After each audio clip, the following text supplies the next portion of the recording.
Hello guys, welcome back to the channel. இன்னைக்கு இந்த வீடியோவில் நம்ம பார்க்க போகிறது சமீபத்தில் ஹிந்தியில் வெளியான தாமா அப்படிங்கிற படத்துடைய ரிவ்யூ தான். ஹிந்தி அண்ட் தெலுங்குல இந்த படம் இப்போ தேட்டர்ஸில் ரன் ஆகிட்டு இருக்கு. தமிழ் டப்பிங் ஃபியூச்சரில் ஓடிடியில் வரும்போது ரிலீஸ் ஆகலாம். ஸோ இந்த படத்தில் ஆயுஷ்மான் குரானா, ராஷ்மிகா மந்தானா, சத்யராஜ், நவாசுதீன் சித்திக் இப்படி பல பேர் நடிச்சிருக்காங்க. ஒரு ஃபேண்டசி காமெடி படமாக இந்த படத்தை எடுத்திருக்காங்க. படத்துடைய கதை என்ன அப்படின்னு முதல்ல பார்க்கலாம். ஸோ இந்த கதையோட ஹீரோ ஒரு ரிப்போர்ட்டராக இருக்கார்.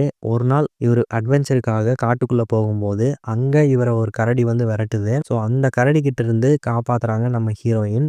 ஆக்சுவலாக நம்ம ஹீரோயினே பார்த்தீங்கன்னா ஒரு ரத்த காட்டேரி தான். ஸோ பட் இருந்தாலும் ஹீரோவுக்கு ஹீரோயினை ரொம்ப பிடிச்சி போக ரத்த காட்டேரியாவே இருந்தாலும் பரவாயில்ல அப்படின்னு சொல்லிட்டு ஹீரோயினை அவங்க வீட்டுக்கு கூப்பிட்டு போயிடுறாரு. அதாவது அவரோட ஊருக்கே கூப்பிட்டு போய் பார்த்துக்கிறாரு. அண்ட் அதே காட்டுக்குள்ளே பார்த்தீங்கன்னா ஒரு ரத்த காட்டேரி கூட்டமே வாழ்ந்துட்டு இருக்கு. ஹீரோயினை இந்த கூட்டம் ஒரு பக்கம் தேடிட்டு இருக்கேன். ஸோ ஹீரோயின் சிட்டிக்குள்ளே போனதுக்கு அப்புறமா சகஜமாக மற்ற மனுஷங்களை போலவே வாழ ட்ரை பண்ணுறாங்க. ஸோ அங்கே நடக்கக்கூடிய சுவாரஸ்யமான விஷயங்கள் என்னென்ன, ஸோ அந்த ரத்த காட்டேரி கூட்டத்துக்கும் ஹீரோயினுக்கும் என்ன சம்பந்தம், எதுக்காக இவங்கள அந்த கூட்டம் துரத்தணும், ஸோ அதுக்கான காரணங்கள் என்னென்ன, ஃபைனலாக இவங்களுக்குள்ள ஏற்படக்கூடிய பிரச்சனை எல்லாத்தையும் எப்படி நம்ம ஹீரோவும் ஹீரோயினும் சேர்ந்து சால்வ் பண்ணாங்க அப்படிங்கிறது தான் இந்த படத்தோடைய மீதி கதை அப்படின்னு சொல்லலாம். ஸோ இங்கே எப்படி எல்சியூ அப்படிங்கிற ஒரு யூனிவர்ஸ் இருக்கோ அதே போலவே அங்கே த்ரீ, ஸ்திரீ 2, முஞ்சையா, பேடியா அப்படின்னு சில படங்கள் இருக்கு. இதெல்லாம் ஒரே யூனிவர்ஸுக்குள்ளே வரும். ஸோ அந்த யூனிவர்ஸுக்குள்ளே இந்த தாமா படமும் இருக்கு. ஸோ இது ஒரு தனி கதை தான். இதுக்குள்ளே சில பேர்த்தோடைய ஸ்பெஷல் அப்பியரன்ஸ் எல்லாம் இருக்கும். அண்ட் இந்த படத்தில் மெயினாக நடித்தவங்களுடைய பர்ஃபார்மன்ஸ் எல்லாம் எப்படி இருக்குன்னு சொல்லி பார்க்கும்போது எல்லாருமே அவங்கவுங்க பர்ஃபார்மன்ஸை சூப்பராகவே கொடுத்துருந்தாங்க. ஆயுஷ்மான் குரானாவுடைய அந்த எமோஷனல் காட்சிகளாகட்டும், நல்ல ஜாலியாக ஃபன்னாக இருக்கக்கூடிய ஒரு கிரேஸியான கேரக்டராக காமிச்சிருப்பாங்க. ஸோ அந்த போர்ஷன் ஆகட்டும், செகண்ட் ஹாஃப்க்கு அப்புறமா அவர் ட்ராகுலாவாக மாறுவார்.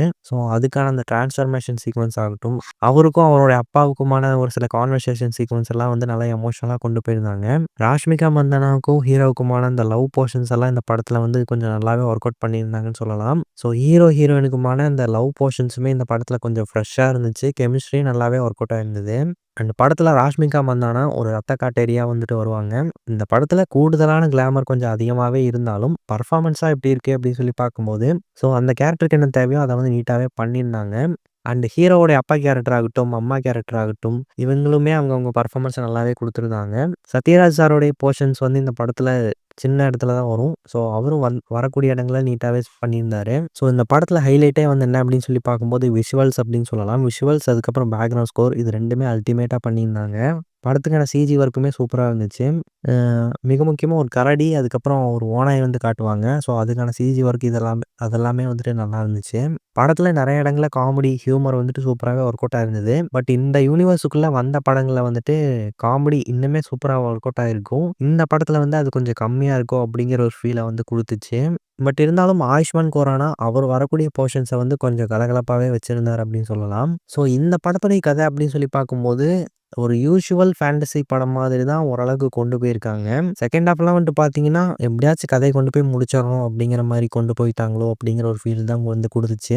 ஸோ ஃபர்ஸ்ட் ஹாஃபை இன்ட்ரெஸ்டிங்காக கொண்டு போயிருந்தாங்க. செகண்ட் ஹாஃப்லேயும் அதாவது கொஞ்சம் சீரியஸாகவும் கொஞ்சம் எமோஷனலாகவும் கொண்டு போக ட்ரை பண்ணியிருக்காங்க. ஆனால் அது ரொம்ப ஃப்ளாட்டாக இருக்கிற மாதிரி நமக்கு தெரியும். ஸோ அதுதான் இந்த படத்தில் இருக்கக்கூடிய ஒரு பிரச்சனை அப்படின்னு சொல்லலாம். ஆனால் இந்த படத்தில் வரக்கூடிய அந்த ஹியூமர் போர்ஷன்ஸுக்காகவும் அண்டு அந்த ஃபேண்டசி எலிமெண்ட்டுக்காகவும் இதுக்காகலாம் இந்த படம் தாராளமாக ட்ரை பண்ணலாம். பெரிய அளவில் ட்விஸ்ட் அண்ட் டர்ன்ஸ் அந்த மாதிரிலாம் இல்லை அப்படின்னாலும் போர் அடிக்காமல் ஸ்டார்டிங்லேருந்து எண்டிங் வரைக்கும் முடிஞ்ச வரைக்கும் இன்ட்ரெஸ்டிங்காக கொண்டு போயிருக்காங்க. ஸோ இந்த படத்தில் வரக்கூடிய விஷுவல்ஸ் இதெல்லாமே நல்லா இருக்குது அப்படிங்கிறதுனாலேயே ஒரு டைம் ட்ரை பண்ணி பார்க்கலாம். அண்ட் மிக முக்கியமாக இந்த படத்தில் சில பல லிப்லாக் சீக்வன்ஸ் இருக்குது. அண்டு கொஞ்சம் கிளாமரான சீக்வன்ஸும் இருக்குது. இந்த ரத்தம் நிறைய இடங்களில் காட்டுவாங்க. ஸோ அதெல்லாம் பார்த்துக்கங்க.